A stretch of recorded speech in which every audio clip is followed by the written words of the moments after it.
I'm your host, Elizabeth, and this is For the Talkers.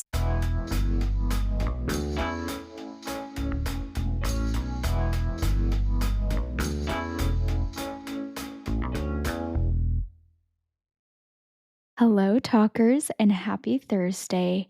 This is For the Talkers, where we chat, we laugh, and most important, actually, not most important is laughing, okay? I'm here to just have a good little giggle, and hopefully you laugh as well.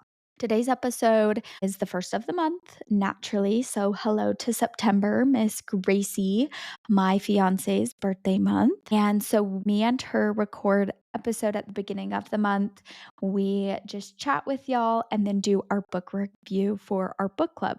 That will be at the end. I have to say, I'm feeling energized because I just recorded the book review with 3 of my really good friends, and they've actually all been guests on the podcast. So definitely stick around to hear their thoughts. And if you didn't read it and don't plan on reading it, I would highly recommend listening. It was a super fun chat. And I will say, if you haven't read it but do want to read the book, I should tell you, it's Divine Rivals.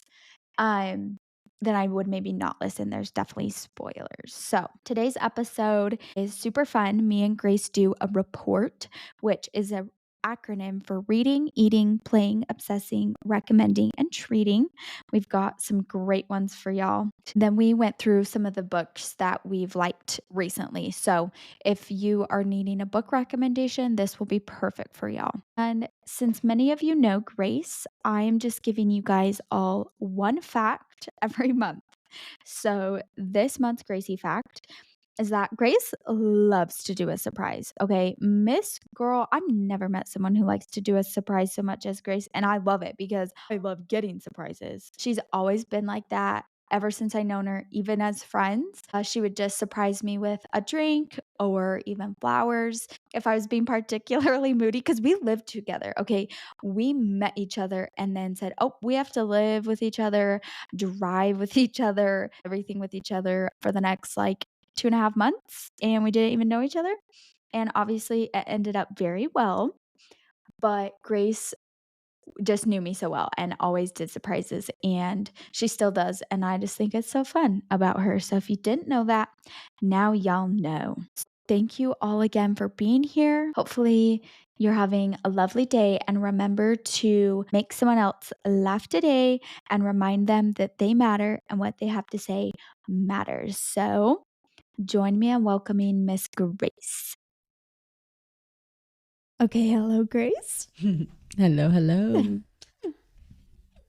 I've never recorded an episode with you exactly the way that I record my over the phone, over Zoom, basically, interviews. Yeah. Okay, I'm going to start with mine. Happy, funny, sad, and then you can do sad, funny, happy. Deal. So my happy is that Grace the other day set me up the cutest thing, you guys. Okay, I'm so spoiled, so I'm going to brag for a second. So I get home and our apartment was looking a little rough when I left in the morning. Kind of messy, kind of cluttery, whatever. It's spotless, sparkling with a little sparkle. That's how clean everything was. And then she had put up the air mattress and put lights with it and pulled the coffee table over and the TV over and made the cutest little date night in the living room that was different than what being out in the living room is like and being out in the room is like. Anyways, I'm bragging, but it was so fun, and we had dinner on the bed and played Mario Kart, and then we watched a show.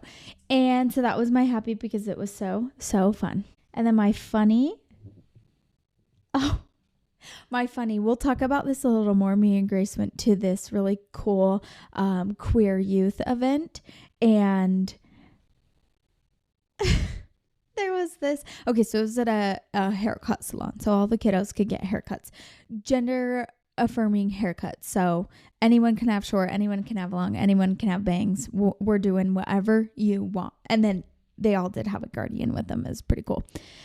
But the funny was this kiddo sat down and they got like a buzz cut, but like with a design in the side. So it was obviously very short, but it was still like fun and creative. And they had this thrift store donate some clothes. And so they just had like so many choices and all very different. And then they had a runway, and this little kiddo picked out these, it was shorts and a long sleeve crop top, and the whole fabric was blue sequins. So they just come out fresh buzz cut in this little outfit, and just they were still kind of shy too, which like I think just made it so funny, because like they were so just in their comfort zone where they could like be out there but then just kind of walk down the runway normal.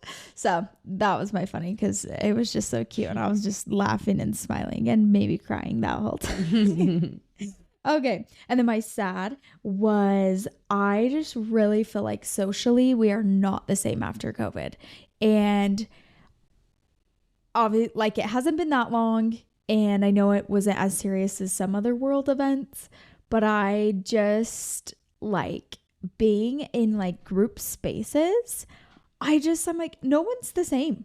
Literally not a single person like socially is the same. It makes me sad. I'm like, no, I would second that. We were forever altered in some type of way. Yes. Everyone was, yeah. Okay, for my happy, funny, or no, sad, funny, happy.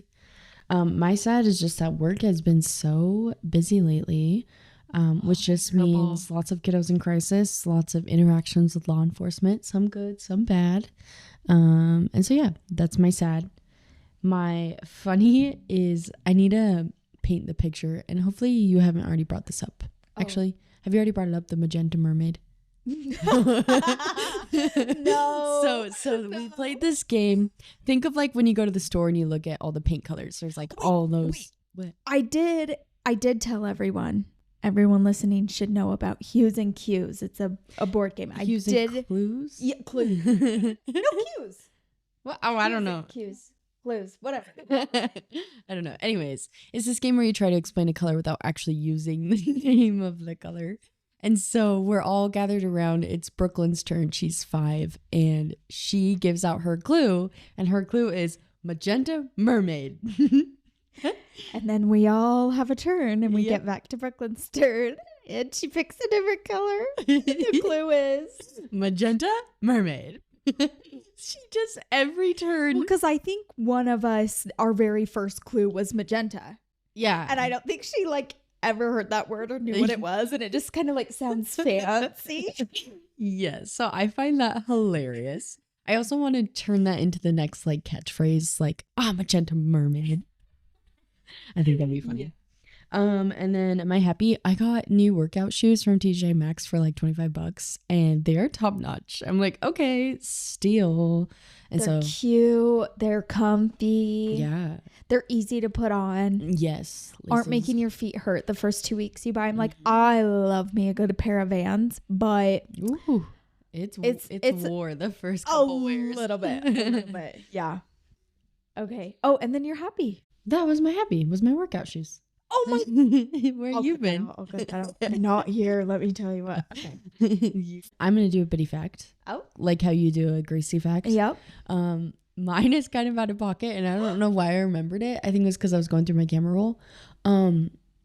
Elizabeth got her doubles pierced, and when she did, it got really, really, really infected, and I have baby ears, and I did not have. My lobes aren't 3 piercings long. Bad. Like I have small, so it was through cartilage, but it was just like. Well, was it your thirds, not your doubles? Sorry. Oh, it was my thirds. I don't remember. Anyways, it was my thirds. I already had doubles. I was trying to get thirds. They were in my cartilage. Yeah, it was bad, and so Elizabeth had to have the earring ripped all the way through her ear with the back on and everything. And she didn't even flinch when it happened. And this thing was like hot to the touch. Oh. It was brewing. Yeah. So anyways, that's my Elizabeth fact that I was going to share with the talkers. So. Okay. I love it. Yeah. I didn't even cry until I got down the stairs. So it was No, she was tough. No, it was bad. Then we spent a while sobbing because that was horrible. And anyways, hello everyone. I just love having a chat with you, and today is just a good old chat. The OG for the Talkers episodes. Okay, here we go. I'm loving it. I'm here for it. I've done so many interviews and I love them, and I feel so grateful every time I do one. And it's also fun to just yap my little mouth. So here we go. First, I have to ask if anyone, because this is kind of going to be a reading kind of theme in this episode. And so has anyone ever read a book while also watching the show or movie? Not like one at a time, but like doing both at the same time, because I've never done that before until now. I started reading the book 9 Perfect Strangers, and I was only like a quarter of the way through, and then we started watching the show, and then I would like listen to a little more at work, and then we'd watch another episode. But like at one point the book is ahead, and then at one point the show's ahead, and so I loved it because I was on the edge of my seat the whole time, because I'm like, oh, is this gonna happen? Because that's what they did in the show, but they weren't exactly the same. So I like kind of kept waiting for but like it was good because like I was on the edge of my built in like an additional fun factor. Yeah. And then like I finished the book and we still had like 3 episodes, but I knew how the book ended, so I was just so like excited to see like, okay, are they gonna do it the same or are they gonna do it different? And so I've never really thought of that before, and I've never done it before, so I just wanted to see if anyone had. So there's my random beginning. Okay, I like it. But today me and Gracie are going to do a report. So for those of you who might be new here, I do them every little while, every couple months. And I was thinking when I was writing my answers down this time, the reason why is because I am very like a routine person. When I like something, I like it, and I'm going to do it forever. And when I don't like something, I won't do it. And so these kind of change just every so often naturally. So we're both going to do those. Oh, and I didn't even say what they were. It's an acronym. So it's for reading, eating, playing, obsessing, recommending, and treating. And you guys will see how it goes. Okay, I will start with my R, reading. I am kind of sort of reading the ACOTAR series. Oh. I'm on book 3, but I've been on book 3 for like a long time. 6 months? It hasn't been that long. No, it hasn't been that long, but it's definitely been a minute. 3. Yeah, it's been a minute. Work got busy, and so my downtime decreased, and then something else that increased was people don't want to do their grocery shopping when school time comes around. So I've been delivering groceries as a side hustle. So I've been doing that on my days off. So I just like haven't really had reading time. Anyways, so I'm in that book, and I'm new to fantasy, so it's kind of cool to like appreciate how like it's wild to see the connections to like book 1 and the way that they were able to do that. Is wild. The world building. Yes. Like they just like that's just crazy. Yeah. So just like having a new appreciation for that is kind of fun. Totally. So, okay. Am I going all the way through mine or you? Okay. Yeah. Okay. So that's so funny that you put that, because I am reading the Throne of Glass series, and it's by the same author. Yeah. So I did the same thing. Well, no, why did I say that? That's not the same thing at all. These are completely different things. So I read the first book and I was like, 2 stars. Didn't like, whatever. And then I forgot I had number 2 on hold. And so then when I got it, I was like, oh, sure, I'll listen to it. Oh, 5. So good. What was that one called again? Number 2? Do you remember? Dang it. Okay. Move on. Crown of Midnight, I think. Gosh, I think that's what it is. I don't know. Yeah, so now I'm on number 4, and my amazing work friend is letting me borrow her physical book, so I've been able to read them, and it's amazing, and it has that too of the world building. And in this book, the author writes, there's like 3 different characters all in different locations doing their own thing. And they're gonna intersect and they haven't yet. And so it's like, you're like, the buildup is crazy. Yes, because you're literally like, that's so cool. It's like the same timeline, but like none of these people even know each other, but you know that they will. Oh, so very edge of my seat. And the next one is eating. So what I have been eating religiously for breakfast. I know this. Because, oh my gosh, let me tell you why. Okay. So it's a hash brown. You know, the ones you get greasy little rectangle from McDonald's. It's those, but I just buy them from the grocery store and then heat it up in the air fryer.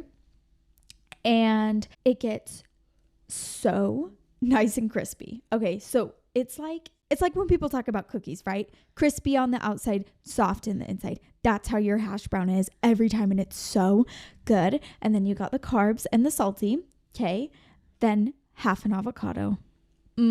Brings creamy. It brings diversity to the plate and with moisture. Yeah, and then you feel good, like it's a vegetable. Is it a vegetable? Sure. Anyways. And then the game changer, salt and pepper, of course.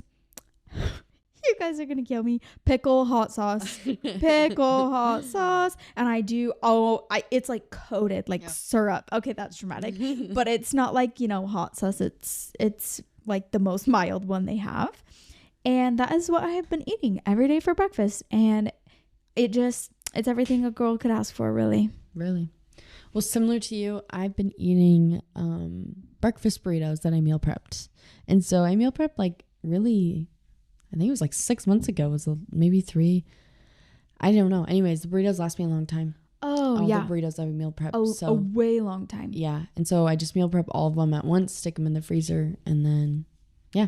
So anyways, I made a new batch last week, so I've been enjoying those. And then I also just wrote down that we've been trying some new recipes lately, which has been fun. Like the Thai veggie or lettuce Thai wraps. Yeah. Yeah. And then like the spaghetti casserole. So just some other meals we've been trying, which have been fun. Branching out. Yes. Next is playing. So I took that as music and podcasts that I've been playing. Me too. Okay. And I wrote Basic AF, but Sabrina Carpenter and Chappell Roan. Oh, guilty of the basicness. Guys, she just listens to This Is Chappell Roan.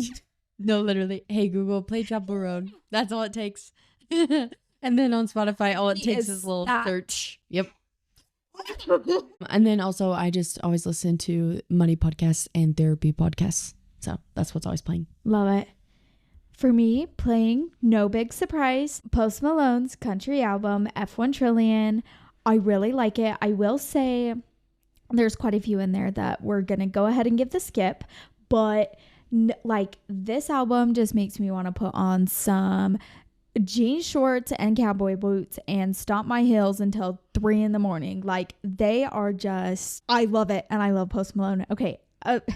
That's what's hard, because when I get to obsessing, I'm like, all of them, like everything. Like, I obsess over everything. Anyways, so I have been obsessing with tops with like different necklines. So I got this like shirt where the sleeves come in towards the neck, so it makes it like a triangle kind of on both sides, or like straight across or halter or whatever. I just have been liking that, and with that I just feel like we've been obsessing over like finding our styles. Oh, 100%. So yeah. My obsession has been Murphy. Our cat, she's been so cuddly and lovey lately. She just like laid all over me all day today. And so I've been obsessed with her. That, and then the fruit bars from Costco. Oh my goodness. I love those fruit bars so much. They are so yummy. So obsessed with those. We will send a picture. Yep. Recommending currently, so the author Alicia McKenzie of Balance is Bullshit was on a podcast I was listening to, and just the concept of like balance really truly doesn't exist. Like, if you're going to school, you have to give up something, right? Yeah. Because you're adding a new thing in, you have to take something out. And so I just thought that was really cool, and so I'm recommending that. And then if you want to listen to any indie music, Valley and the Wallows both release new music, and it's really good. There you go. Love it. I am recommending Mango Salsa, but then I also had to do /Pico because let me tell y'all, I was traumatized. I have a very core memory. My dad used to make what I called salsa every day, especially in like the fall, summery when tomatoes and onions are ripe. Because we always had a garden. And so he literally would make it like every day. And we all would just eat a bowl every day. Anyways, he really was making like pico or like a salsa fresca. Mm-hmm. So in my junior year cooking class in high school, it's salsa day. We're making salsa. And I look at the recipe and there's a blender and you're adding like tomato sauce. I was very upset. I like remember it was I was like, oh, why are you blending it? Like just chop it up. I don't know. So now every time I say salsa, I'm like, well, what is that? I don't know. And last one, treating. Okay, hear me out on this, especially as it's slightly becoming fall. Black tea, specifically a London Fog, which is black tea, milk of choice, and steamed milk. So like frothy kind of. And vanilla syrup is also optional. But I've been just having black tea with a splash of milk and one Splenda. I love it. You can have 2 cups and it's still like the same amount as a coffee of caffeine. And I love, it's such a treat to me. I don't know why. It's so good. So for anyone who hasn't tried black tea, I definitely recommend it. Okay. The only tea I drink is chai tea. So not relatable, but my treat has been Costco orange juice. Oh my goodness. It's been hitting the spot. It's so yummy for no reason. It's so good. It's literally more expensive than the like fancy name brand because that's how good it is. And then the other thing was I've been liking the tortillas like on the skillet with a little butter, cinnamon, and sugar on the stove. Yeah. I've been loving that treat. That is a good treat. Okay. So there's our report. We'll do another one in another couple months. Let us know when you want to know what we're up to. Get a report from us. And later in this episode at the end, we'll do our book review for the month. We read Divine Rivals. And before that, we're just going to share some books that we've both been liking recently. I've read like, I think 15 books this month. It's a lot. So, I was like, I've got to talk about some of these. Like, they're amazing books. So, I'm going to have Grace start because she read, I don't even know what that genre would be called, but like a more serious book. And so, let's hear a little bit about the book, Miss Gracie. Yes, the book I read, Elizabeth got it for me, was called Civil Discourse. And it was basically just discussing how to talk to people and then how to talk to individuals that you are not like alike with, like you're not the same, right? And the first thing that I remember highlighting in the book was like, it said, treat people like human beings, not human doings. And that was like, oh, and it just, it just really set in with like, when you start a conversation with someone, are you starting it because you need someone like them to do something for you? Or are you starting the conversation because you want to have a conversation? And you just need to be for real because those conversations have to happen, but just level with yourself and be for real about your intentions, and just being more mindful. So that was like the first part. And then the rest of the book really just talks about like recognizing and understanding other views without compromising your own. Like that is possible. You can't necessarily experience someone else's experience. You can't do that, but you can 100% understand their perspective. And I think that's what we need to like get on as like, I can't be you. I can't experience the things you've experienced, but I can listen to you and understand and try to understand your perspective. So talked about that a lot. It also talked about how when talking with people, it's not what you say, but it's how you make the person feel. So it has essentially nothing to do with the vocab, but more to do with the body language, the tone, the intention. Because if you're saying like, okay, cool, versus like, okay, cool, tell me more. Yeah. Those are two very different things. Yeah. And so you talked about this with Tracy, like being a safe person. Yeah. And so it's the same idea of just like being conscious of how you're making people feel with the way you're presenting yourself and the way you're communicating with others. Yeah, if you guys didn't listen last week, I did an episode with Tracy, and we talked a lot about life, honestly. And yeah, you should definitely listen to it. It was really amazing. And that's a great point, Grace, that is a way to say I'm safe, is with your body language. That's a really good point. Yeah. And then there was also a part of the book that talked about like studies show that if someone feels unheard or unseen, that's how they also treat others. So if they go into a conversation and they come back out and they're like, dang, no one listened to me, I did not. They go into a conversation, that's how they treat others. Whether they know that or not, there's been studies that show that. And so anyways, the book is really cool and the author's really cool and has a lot of like data to actually back up with citations and stuff. And then the last thing was the idea of first principle thinking. And essentially what that is like the idea of like being as curious as a kid. Because have you ever heard a kid like, why'd you do that? And then you give an answer. Why? Why? That's what we need to do as adults. Yeah. We need to understand why people are doing the things they're doing, because a lot of times people have reasoning, but we don't even give them time of day to figure that out. Think about when you're in traffic. Maybe that guy's speeding because his wife's in labor. We don't know that. You know what I mean? Like all these situations. Yeah. And so with that, you have to be like genuinely curious and non-judgmental when you're asking those questions, right? Because you'd be like, why are you doing that? Yeah. That's judgmental, right? Yeah. But yeah, just going back to that non-judgmental curiosity of being like, oh, tell me why you feel that way. And then honestly, you should just read the book, because I can't like properly say all of the things that were in there, but it just talks about like every human can connect with the human in some way. Every single person on this planet. It's like Spot It. It might take such a good analogy. No, truly. It might take a long time to find it. Sometimes it's easier. You click right away. It's like, boom, there's a cat. Boom, boom, right there. Right. And then sometimes you're literally you're like, there's nothing. There's nothing. And there's always something. Yes. And so bottom line, humans can connect with each other, whether even it's just that you are both humans, right? Yeah. So yeah, the Spot It analogy is really cool. And so yeah, just talked about like being civil when you're engaging with people that are different than you, and then using it as a like learning and growth opportunity always. So it's a really, really good book that I enjoyed. I read it during 75 Hard, so it was really cool. Yeah, definitely on my TBR. So my first book that I had to talk about was Apples Never Fall by Leanne. I don't know how to say your last name. Moriarty, I think.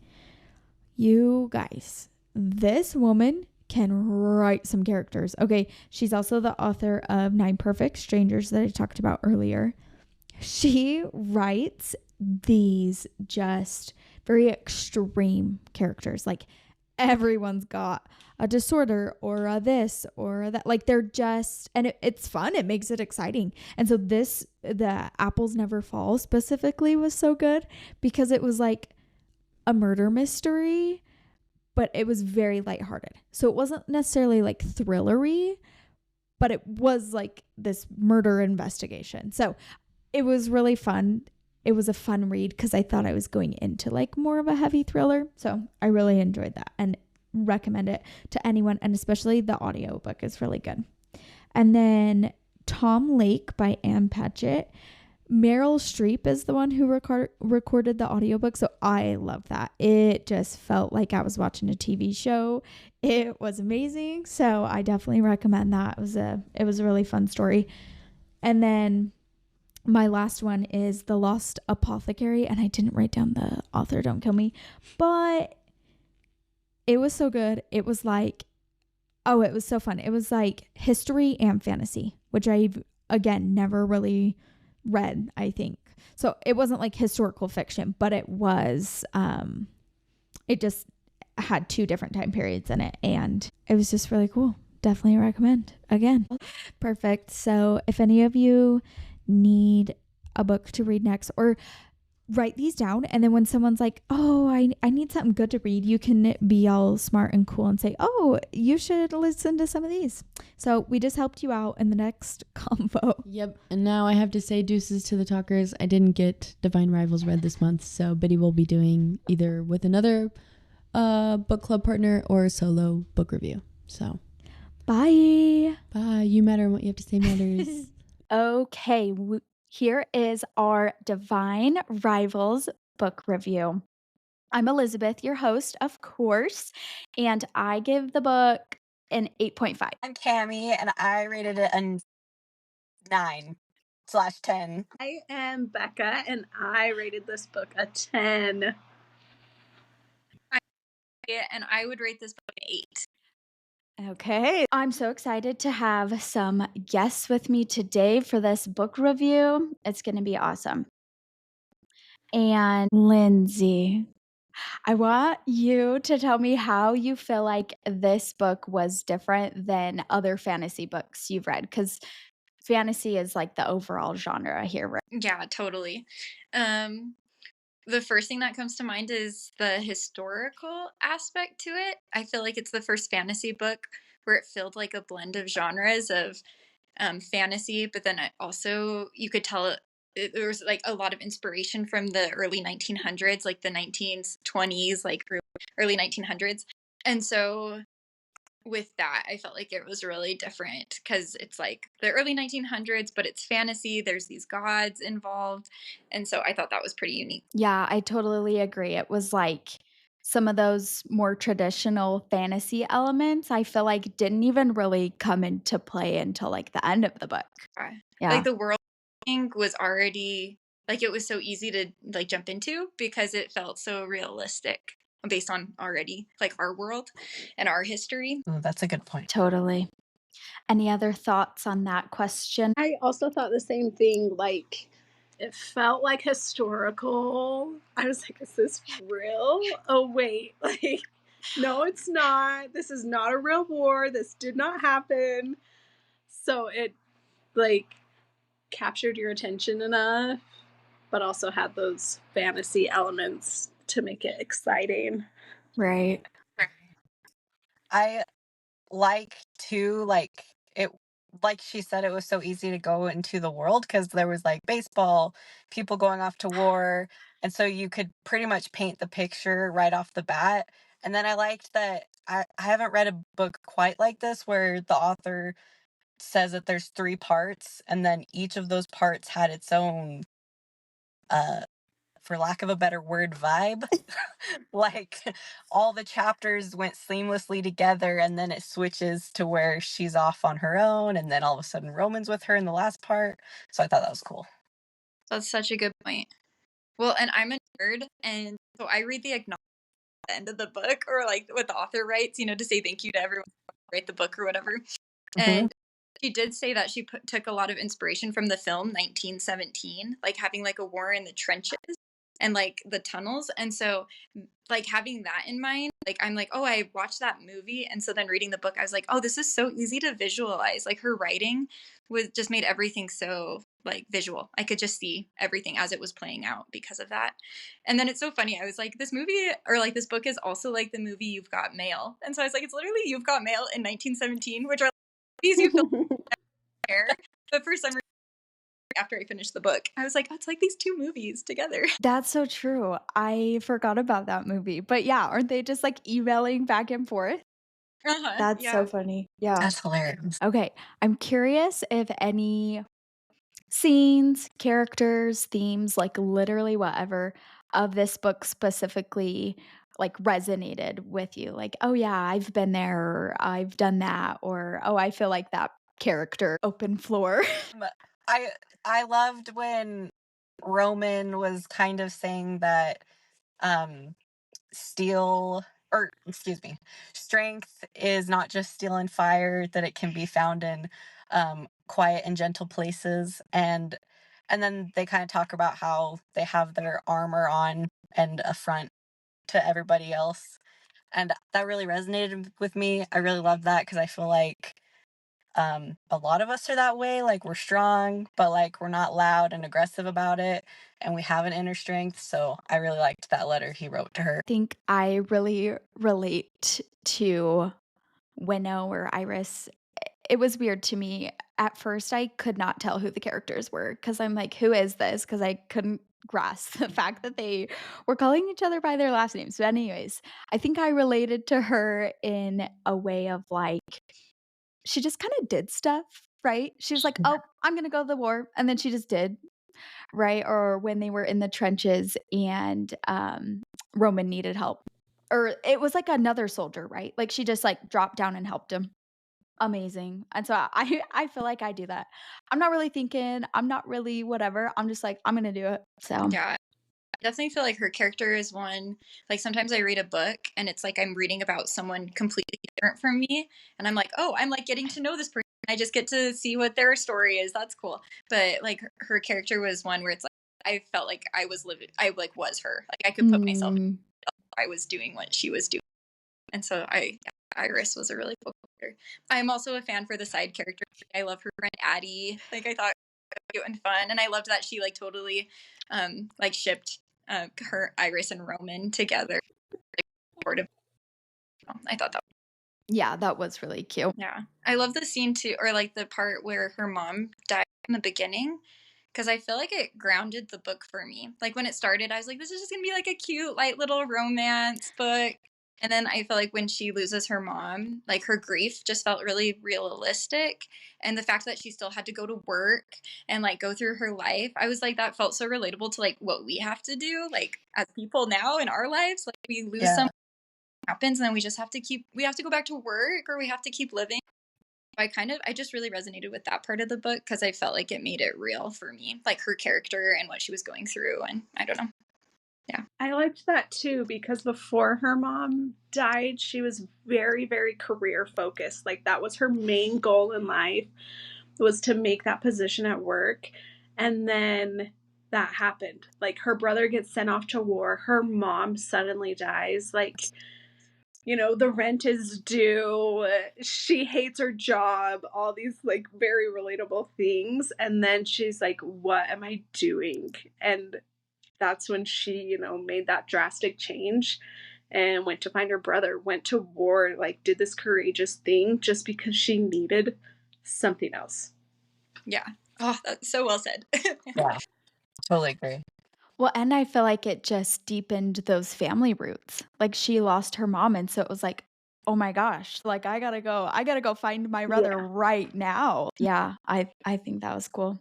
I'm glad you brought up her mom passing away because my very first, like, thought that I wrote for the book, how, like, devastating. She didn't have anyone to tell. I was Mhm. so floored when Yeah. she went to work and he asked what was going on. She didn't even tell her boss or whatever. I just was like, this girl, right? Like, she's young, just lost her mom, right? Like, she didn't even tell anyone, did she? Like, other than, in the letter, but, like, face to face, like, she was holding that all by herself. And then she wrote her mom's obituary. Like, it was just, oh my gosh. Yeah, my heart for her. Yeah, very sad. Yeah, I would call in to work for like a headache and make it sound like a big deal, but she shows up and is like, I'm okay. Yeah, I'm doing good. Even though her mom just got hit by a train. Like what? Yeah. I feel like her mom getting hit by a train too. Like your mom dying is sad, but like, or I wouldn't know, but like I can imagine it'd be horrific, but it's even more horrible, like how it happened. Yeah. Well, I'm like the too, where she was like, I just was like, oh, she's not home. She's probably out getting drunk. She'll stumble tomorrow, you know, and then she's like, I didn't look for her. I didn't worry for her. That she was gone all night. So sad. Yeah. Yeah. So, what were your guys' thoughts on just kind of the overall, like, the letter writing? What did you think about, that? Like, Lindsay, you brought up that it was kind of like the movie You've Got Mail, but any other thoughts on kind of how that showed the characters or anything? I really liked that at the beginning, Roman, like, because once they start writing, once you figure out who's writing who, it's like, oh my gosh, he's going to keep this from her and then it's going to explode and that's going to be the whole book, right? but he acknowledged it. Like, if I don't tell her right now, I am digging myself a hole. And like, I was just glad that that was acknowledged, even though he did it anyway and didn't tell her who he was. Like, he acknowledged that, and then when the time came, he did man up and tell her. But I liked that it was said. Right. I think it adds to what we're saying of like, it was real, right? It's not those Yeah, books where it's like, seriously, you didn't think that was gonna end poorly? Like, really? right. Yeah.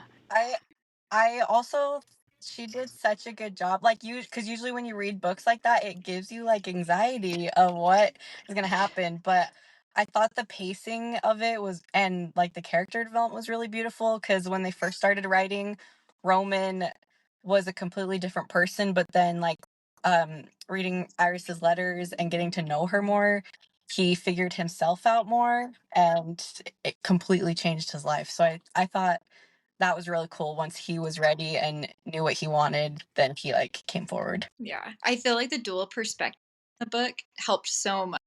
Sometimes I'm not a person that loves the dual perspective, but I feel like so well in this book. Like, I feel like it was needed to have like Iris's perspective and then to see everything that Roman was thinking and feeling, especially with the letter writing.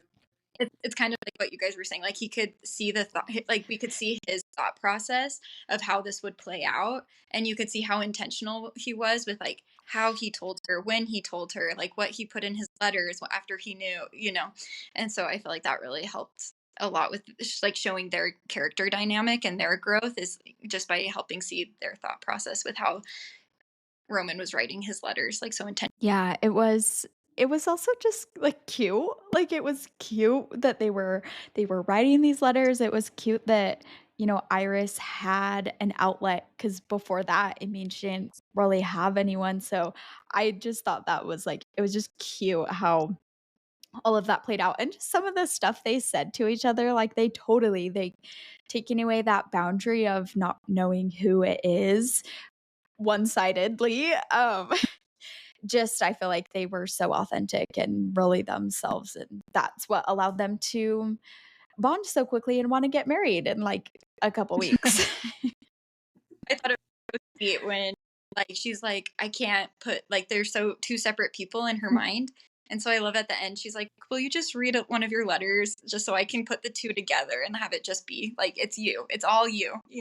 And I thought that was a sweet moment with them. I agree. Cute too, because when she like figured out she had a crush on Carver, or was that his name in writing?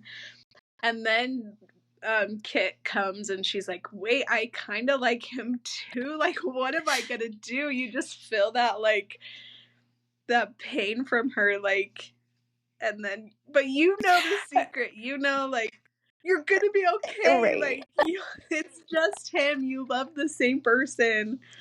So yeah, that was cute too. I really can't remember the last time I read a book where I almost felt like giddy. Yeah. Or like butterflies of like, it like reminded me so much of like little or like younger in school and stuff, and you have like those little crushes, those early feelings, or just like this book was so romantic, and I feel like I haven't read a book in a while that's like made me feel like I'm like, oh, just butterflies, like this is so sweet, and so like, your love for each other. Totally. Okay, well, I feel like that sets a really good, groundwork, the book, our feelings with the characters. We need to discuss the end because from my perspective, I'm just reading. It's like you're saying, I'm giddy. It's like this cute little book. And then in the span of like 20 pages, it like flipped 100%. Takes a turn. Yes, it was. Yeah. So I just need to know all your guys' thoughts because I was like, what is happening right now? It felt like really fast. I don't know if I minded it. Like I kind of liked it, but it did feel like, this slow building book and then really right at the end, like huge cliffhangers and like big information all of a sudden. My heart like was breaking at the end. Like just picturing Roman like trying to run and crawl to her and get her. and he can't. Like, that it was so sad. And then her panic of, oh, my brother, like, I miss him, I love him, I want to be with him, but that's my husband, and or like, just that whole part was heartbreaking, and I want to read the second book very badly. Yeah, the ending definitely made me want to read the second book immediately. So I do relate on that. And yeah, very, very heartbreaking reading that scene out. And just like, I don't know what I would have even done. Like your brother, the person you went out there for. But yeah, like it felt really malicious. And some of the like ways the author was describing, like he was like beating her up, trying to get her to go. It like felt really aggressive. I remember thinking that too. Like, I remember being like, I don't like Forrest. And then I remember being really mad at Iris. I was like, you're giving up this easily? Like, you're literally leaving. Like, you don't know where you don't know where he is. And you're just going back home with your brother. Like, I remember being kind of frustrated with her. I was like, you've made it to this point and you're home now? Like, you don't know what happened to him. And so I was like really bothered. I was like, I felt like that was so out of character for her to just be like, okay, I'll just go home with my brother. Like, I don't know what else to do. But then I also am like, maybe she was just so broken at that point, like, you know, but Right. I'm frustrated with her. I was like, Iris, no. And the brother, like, you could not have waited 20 seconds Yeah. Yeah. for your sister, like, for the love of her life. 20 Yeah, like, seconds? really telling you that this is the man she loves. And it's You're just, dragging her away. Well, and for the most part, like, he was right behind them. He's like, "We don't have time." "What do you mean? He's right there. He's right there." They're like, didn't they almost touch hands? Yeah. Weren't they super close? so sad. Gosh. Yeah. I would say, like, the ending gut wrenching. Like, I remember my jaw was on the floor. Like, I was like, this is how it's gonna end. I feel like the author, her writing, something about her writing, it's like you're right there in it. It makes you feel all the feels. And I thought one of the fun parts, like, this book was just so enjoyable to read. Like, it's just like candy reading. Like, I just could not stop. Couldn't put it down. But then Yeah. wasn't there, like, the circle of Yeah. something that, like, when the god came and got him, there was some kind of circle? Yeah. That didn't make sense to me. When you read the second book, it kind of makes a little bit more sense. There That part. we go. Yeah. Well, and we get like 2 pages at the end of that the guy Dacre, I don't really, and he's the Uh-huh. guy that's like causing this whole war, right? Yeah, one of the gods. Yeah, so we get like his point of view right at the end, like a couple pages Yeah. of him taking Kit, right? Like it's not like it basically said that's what happened. So yeah, it was like the circle was a way of letting her know, I guess. I feel like cuz didn't they see Iris and Forrest when they went back to look for him? They saw the circle. I Yeah. think. Well, and then Forrest, like, knew what that meant, right? Because 'Cause he'd kind of been wasn't he fighting for the other side too? Like a huge plot twist, I guess. Yeah. Well, was it by force? I'm trying to remember. I feel like he didn't really explain, right? Because I think Iris tried asking him and he wasn't like super open about talking about, or am I making this up? I'm like, I can't remember. No, that I was feel right. like It was he like, almost yeah. died. He almost died, and then Dacre was like, "I'll save you if Yeah. you." That's right. Wait, and yeah. Like some kind of bargain with him. Yeah. Yeah. Well, and I think too, like Forrest was like confused, or it kind of sounded like everyone was getting a lot of misinformation. And so they didn't really know until he saw Iris in the trenches and he's like, oh, yeah, I'm on the wrong side. I need to go get her and get out of here. That's right. Yeah. Amazing. Well, basically, I'm hearing this was a great book that everyone should read. Very fun, very giddy. And then, yeah, just a whirlwind at the end of twists. And I did like that it felt very not fantasy. And then right at the end, it was like, okay, yeah, this is a fantasy book. Like that was kind of fun. Yeah. I will say I thought this book is very young adult. Like sometimes I read young adult and it just feels like a book.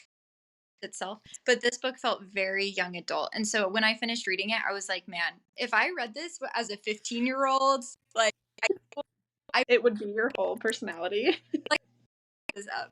But like as an adult, I could have for like, oh, this is a cute, fun book. I loved it. It was so enjoyable to read, but it definitely was like, oh, it feels young. Like their relationship feels like, oh, young love. And then some of the things that they have, how they get married, the young relationship. I was like, oh, this is young adult. Yeah.